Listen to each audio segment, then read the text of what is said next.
अस्सलाम वालेकुम।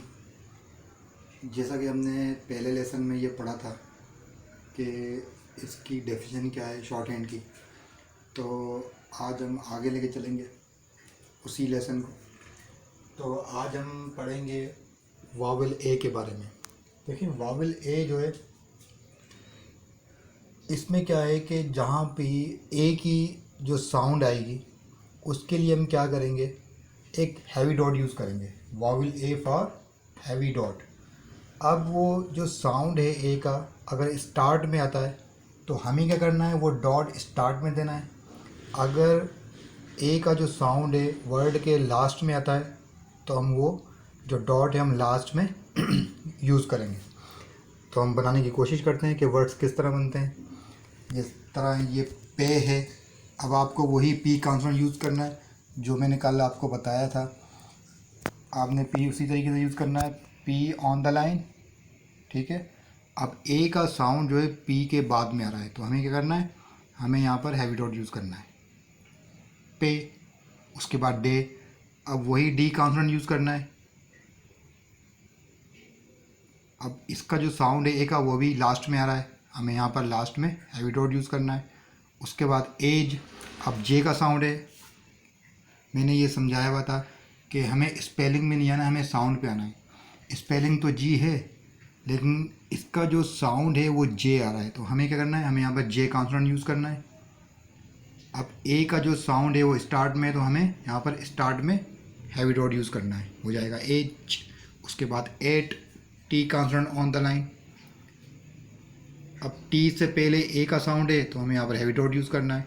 उसके बाद ed, D consonant on the line, ठीक है। उसके बाद ए के लिए हम हैवी डॉट यूज़ करेंगे।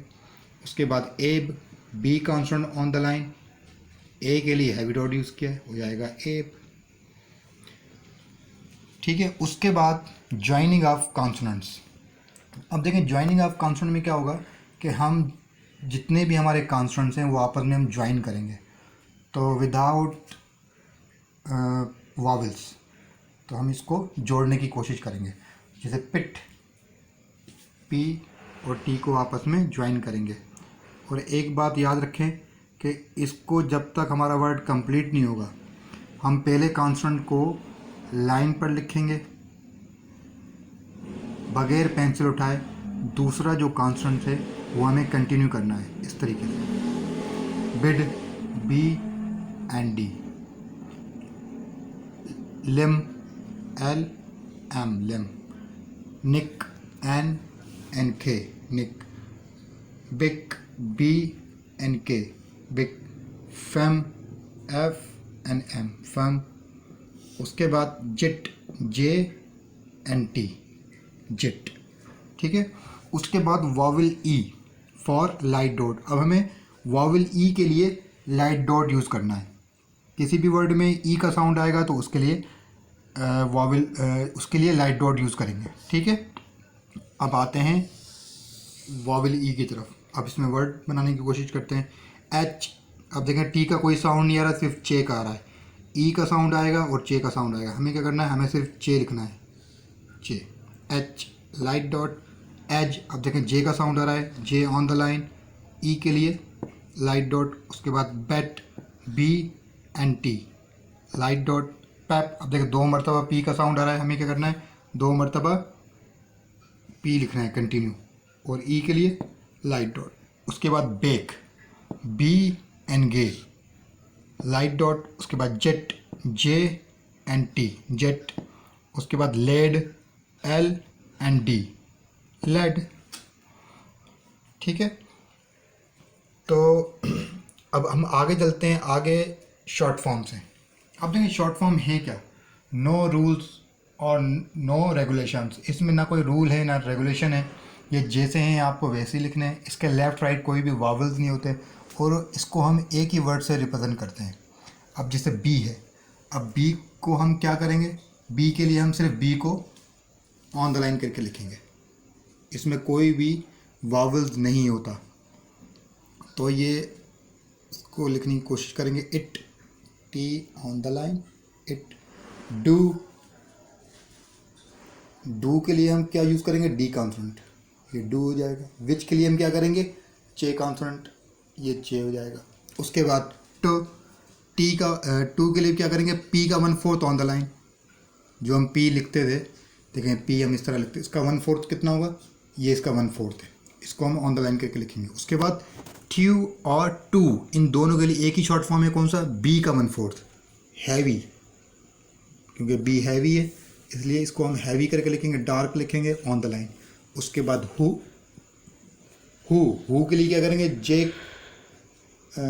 जे कॉन्स्टेंट 1/4 ऑन द लाइन, ये हमारा हु हो जाएगा। उसके बाद बट के लिए टी का 1/4 ऑन द लाइन।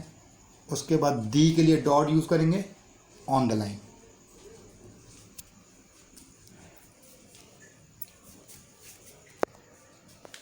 स्टार्ट। अब देखें उसके बाद हम आते हैं फ्रेजिंग की तरफ। फ्रेजिंग भी बहुत आसान है, बस थोड़ी सी समझने की आपको ज़रूरत है।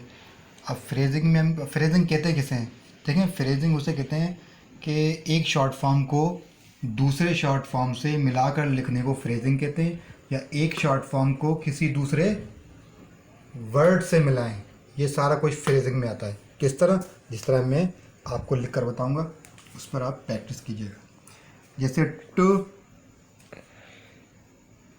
शॉर्ट फॉर्म है हमारा, डू हमारा शॉर्ट फॉर्म है, क्या किया हमने, शॉर्ट फॉर्म को शॉर्ट फॉर्म से ज्वाइन किया, ये हमारी फ्रेजिंग बन रही है, टू डू।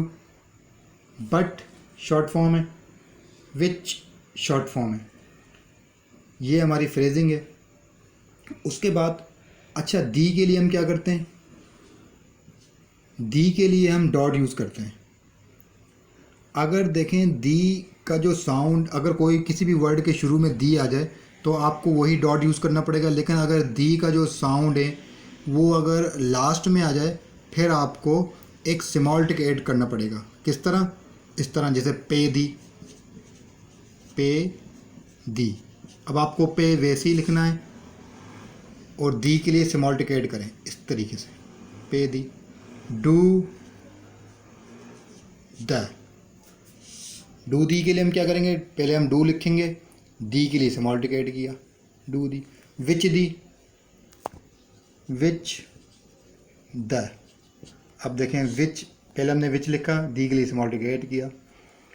उसके बाद पेड पूरा लिखा हमने और दी के लिए स्मॉल टिक ऐड किया, पेड। इस तरीके से आप इसकी प्रैक्टिस करें। और एक दूसरी चीज़ मैं आपको बताता चलूँ, काफ़ी स्टूडेंट ये परेशान हो जाते हैं कि हमें जो स्मॉल टिक है वो लेफ़्ट साइड से हमें ज्वाइन करना है या राइट साइड से। तो एक चीज़ है कि आपको पी और बी का लेफ़्ट साइड से स्मॉल टिक ऐड करना पड़ेगा, और बाकी टी, डी, चे एंड जे, टी, डी, चे, जे का राइट साइड से स्मॉल टिक ऐड करना है